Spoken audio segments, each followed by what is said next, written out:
Nakahanda na po ang Power System Operator at Transmission Service Provider ng National Grid Corporation of the Philippines o NGCP laban po yan sa posibleng pinsala ng Bagyong Paulo.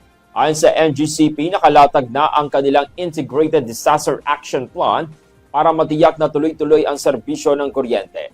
Kasama rito ang pag-check ng communication equipment, paghahanda ng supply para sa pagkukumpuni, at paglalagay ng line crew sa mga strategic area para sa mabilis ang restoration kung may masira.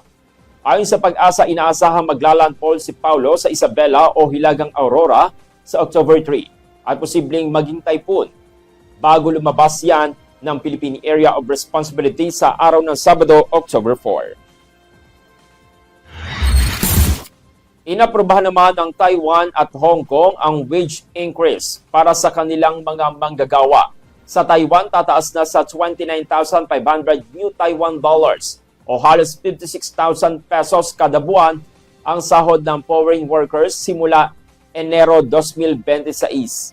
Samantala sa Hong Kong, itinaas din ang sahod ng mga domestic workers mula 4,849 Hong Kong dollar tungo naman sa 5,100 Hong Kong dollar, katumbas po yan ng 38,000 pesos. Ayon kay Migrant Workers Secretary Hans Leo Kakdak, malaking tagumpay ito para sa ating mga OFW. Kasama pa rito ang mga bagong reforma gaya na lamang ng mandatory video call para makilala ang employer bago deployment, digital monitoring gamit ang Kamusta Kabayan at taunang medical check-up. Dagdag pa ng kalihim, ang patas na sahod ay mahalaga upang maitaguyod ng ating mga kababayan ang kanilang pamilya. Good morning.